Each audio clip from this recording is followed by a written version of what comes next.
In England, declining industry and massive unemployment among teenagers created a disillusioned, angry, and bitter resentment toward the government. Hate and war became their slogan, a reversal of the 60s hippies, love and peace. One British rocker told me, the hippie movement was a failure. There's a million good reasons why the thing failed, okay. But the only thing we've got to live with is that it failed. To tell the tale, they invented a garage music called punk.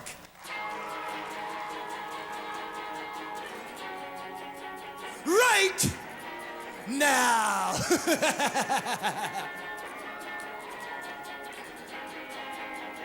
I am an antichrist. I am an anarchist. Don't know what I want, but I know how to get it. I want to destroy passers-by, 'cause I want to play anarchy. No dogs allowed. Northeastern Ohio that thinks that people have evolved to a pinnacle, and now we are de-evolving.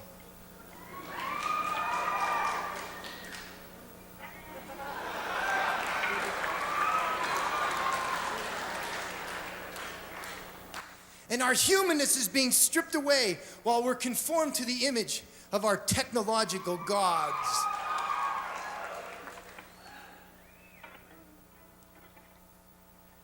We are Devo.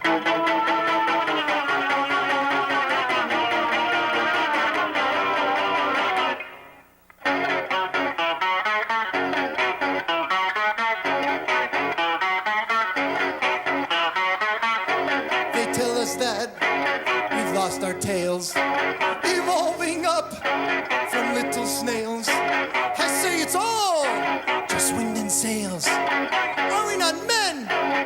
We are Devo. Are we not men? D-E-V-O. Are we not men? We are Devo.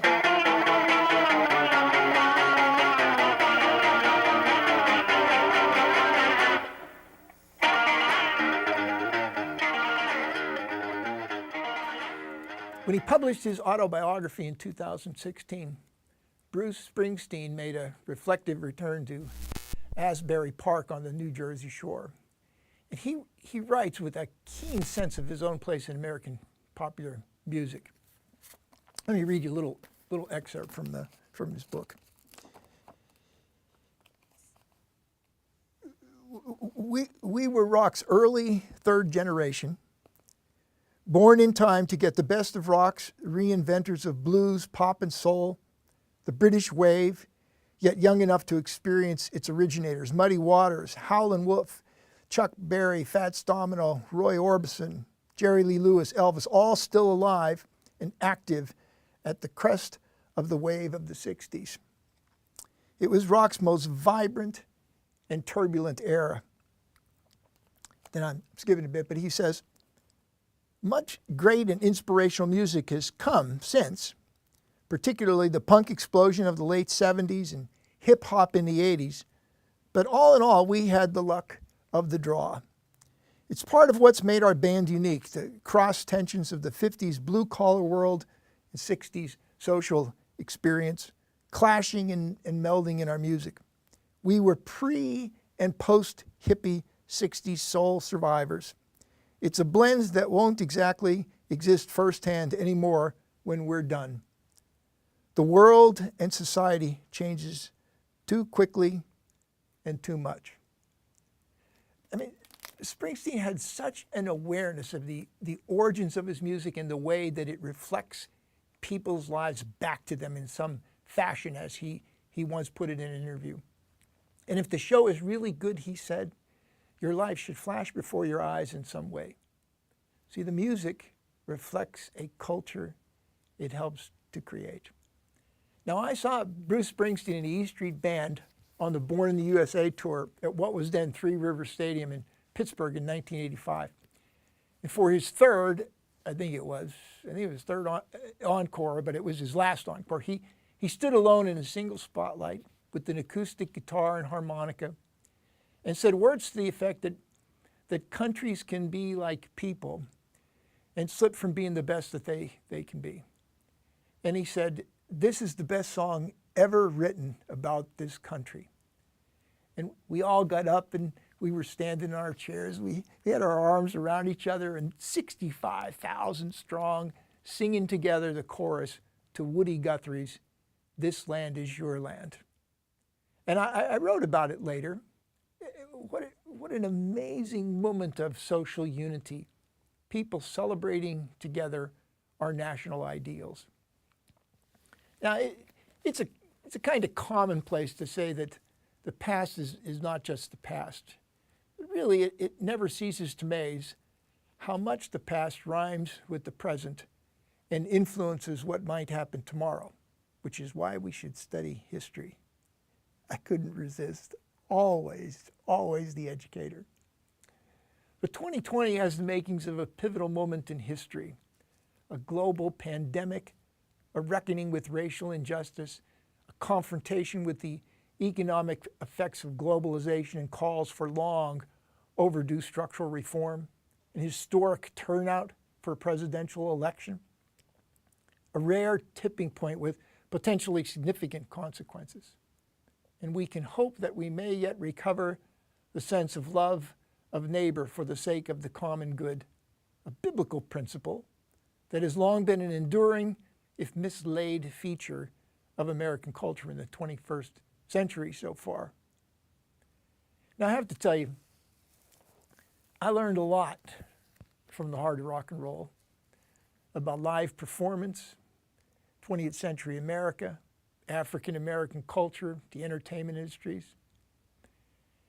And there was a personal lesson too, and one that I've tried to share in various ways to impress upon my students who are still young, trying to discover their talents and their calling. And when I was doing the show, I mean, I dreamed of becoming a music maker. I had plenty of energy and desire and even some talent, but not enough. And sometimes I got to be honest with you, I'm still embarrassed for having trying to be good enough, maybe a little bit too seriously. But, you live and learn. And I got to tell you, sometimes it was really a lot of fun. But creating the show, I realized that I had an aptitude for doing research, putting together an analysis, and that I even enjoyed it. And that I did have some talent, but for teaching and writing. The Heart of Rock and Roll helped usher me into a career in academia and informed the values that animated my teaching and my scholarship. And on that front, my good friend Byron Borger gave me a nod on Facebook when my Cinematic Faith book arrived at his Hearts and Minds bookstore. For fun, he set it up, managing to get most of my books in the picture. I mean, you can see the spine of Pop Culture Wars on the shelf, Reforming Hollywood, and Eyes Wide Open, which made the rounds.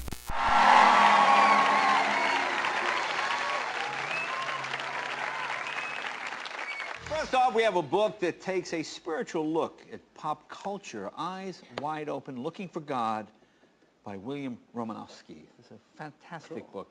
This one didn't do quite as well. This is Eyes Really Wide Open by Nancy Pelosi. Yeah, this not quite as good. And with that, friends, stay safe and healthy. And what does the Lord require of us? To act justly and to love mercy and to walk humbly with your God. Amen. That's a wrap, Romo. What do you say? Not bad for a retired film historian, huh?